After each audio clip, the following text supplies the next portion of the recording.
Thanks for joining me here at the first ever Doing the Time with Tia Torres. And that is because I am Tia Torres. So this is going to be my general platform for all of my prison content. I do have another platform called 90 Day Felon, and I will apologize right here, right now. I had to take a step back from a lot of my social media. Just had some personal prison drama going on, as well as some personal dog rescue related things going on as well. But the 90 Day Felon platform is for me to help inmates connect to the outside world with the hope of getting a pen pal or maybe building relationships up with people on the outside. What I didn't have was a generic platform to talk about everything else. And I kept trying to think of the perfect place to do this. And actually, it took one of my followers, oh my gosh, she's been following me for years. She came in one of my live streams and she's like, hey, why don't you use the name of your old Facebook group you used to have? And she was right. I have had a private Facebook group for years called Doing the Time with Tia Torres. And of course, anybody who's been around the prison world knows that doing the time means being locked up. And I started this private group. It's for women. It started off as a place for women who had like a husband or a boyfriend, or a girlfriend or a wife, but a partner that was incarcerated.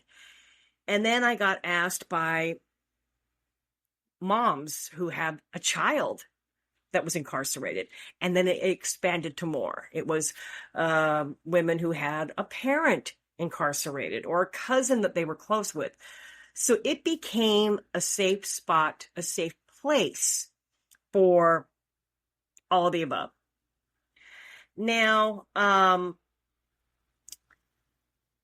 what I felt made my platform different than so many of the other platforms that do something similar is that a lot of these other prison groups become so catty and so mean. And they are mostly for like prison wives or prison girlfriends. And I mean, I saw it, and I'm like, ew, these are like, who wants to even make a comment or ask for help? So Doing the Time with Tia Torres remained very supportive. And yes, I have stepped back from it for a while, but you know what? It's time to resurrect it. But my Facebook group is only for women. And it is, I've caught a couple of guys in there posing as women, being creepy. But, we do our best. But with this podcast, even though it will share the same name, and what I'm going to do is I'll tape recordings of this podcast and then post them into the Facebook group because it is a private group. I would like to be able to do live streams with Doing the Time with Tia Torres.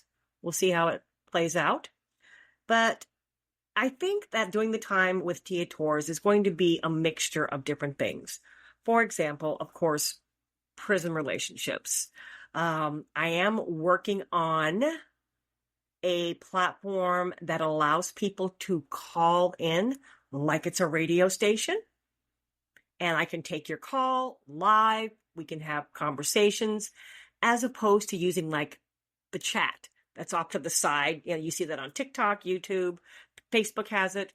But this is where you can actually call in. So I'm working on that. I'm excited if I can get it to work.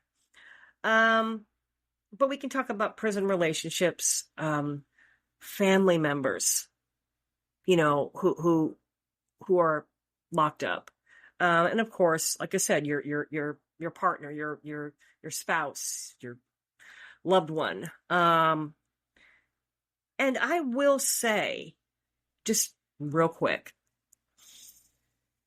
to me, the ultimate pain and broken heart is for a mother who has a child that's incarcerated. I'm sorry, that supersedes any other prison relationship. Y'all can say what you want, you can think what you want, but it's the worst. If you have a parent in there, you have a husband, boyfriend, girlfriend, wife, you know, they're gonna have to tough it out.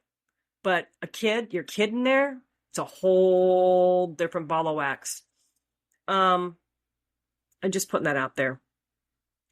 Also, too, a lot of times stories will come up related to prison stuff, or I'll hear things from inmates or their loved ones about what's going on in a prison. I want to be able to talk about that.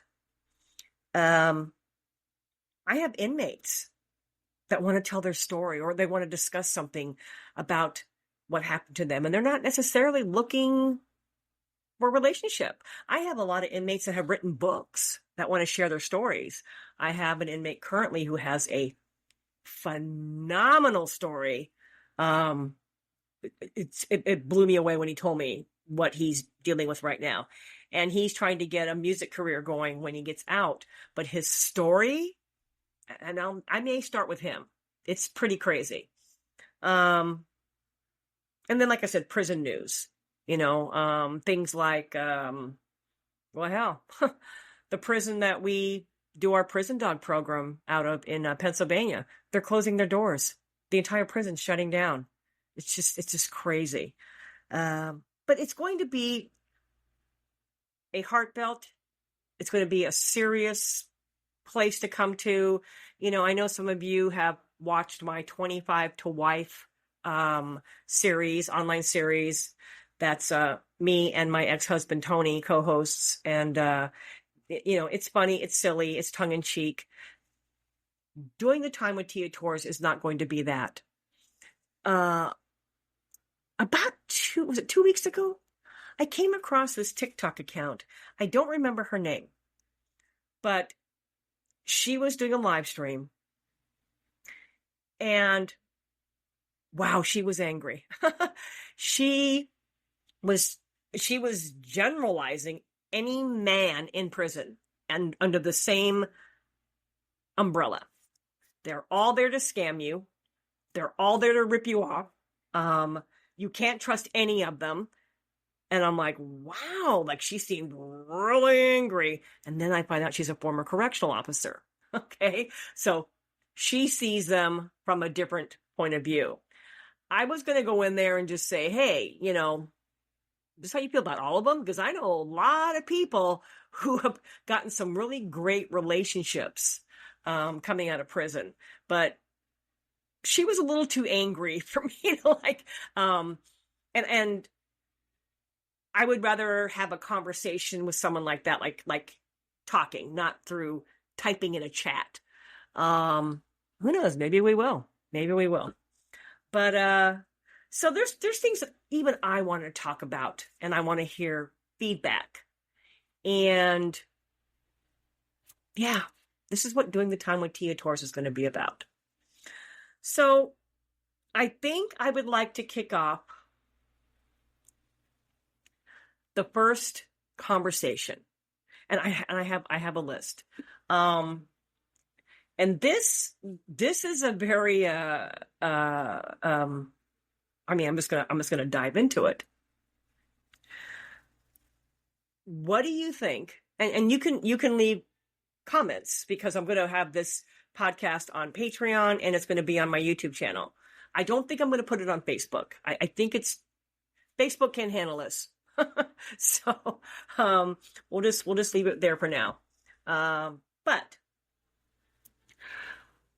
I recently found myself at a crossroads when they were talking about possibly releasing, and they're still talking about it, the Menendez brothers. Now, of course, everybody's heard of the Menendez brothers. I believe it was in the early 90s. Eric and Lyle killed their parents. Now, you notice how I said the word killed and not murdered. And we're going to talk about that in a separate podcast. is there a difference between killer and murderer, or are they one and the same? But for the purpose of this, there's no doubt they killed their parents. But did they murder them? Okay, I'm going to give you a little hint. And somebody actually came at me on TikTok and said, and they misconstrued what I was trying to convey. I'm not going to give you my opinion right now, one way or the other, but the question is, and I'm going to ask you this question, and if you have the time, please go watch the Netflix version of this story, okay? I've seen all the documentaries, but this case was brought to light because of the Netflix show, okay? It's not, the Netflix one it's not a documentary. It's like actors who actually portray Lyle and Eric. And it caused a big hoopla, and I'm going to tell you why. It was done so well. Like, kudos to the producers. Kudos, major kudos to the two actors who played Eric and Lyle. Because up until that point, I had my opinion. And then I saw these actors who, I don't know, they almost played Eric and Lyle better than Eric and Lyle. That's possible. But then I started to change my mind. But then I'm like, the way the Netflix show was done, it kind of leaves you with more questions than answers, and it's open-ended. So, my question is, after watching that show, if you can, and if not, we can talk about it, on the next episode. Do you feel that they should be paroled? And here were some of the things that were brought up. Eric and Lyle claimed that they were molested by their dad, and that's what brought them to this point. They have been incarcerated for, oh my gosh, how many years is that? 40 years? Something like 30 years? I think it was like 90 in the early 90s. I can't do my math. 30 some years. Okay. Now, the question that the district attorney's office has is, are they a threat to society? Like, are they, when they get out, will they be a threat? Do we feel they are a threat to society? And I don't want to give you my opinions yet. Because I'm hoping to get my call-in studio, or you can phone in, my phone-in studio up and running. So when we do the next episode, you all can call. But if not, it'll have to just be, maybe it'll be a live stream. Maybe like a live stream chat. Maybe we'll do that. I'm open to suggestions here. So during the time with Tia Torres, I'm going to be discussing, like I said, high profile cases. I'm going to have inmates on as guests, people who have someone in prison. It's going to be like the one-stop shopping center for prison stuff.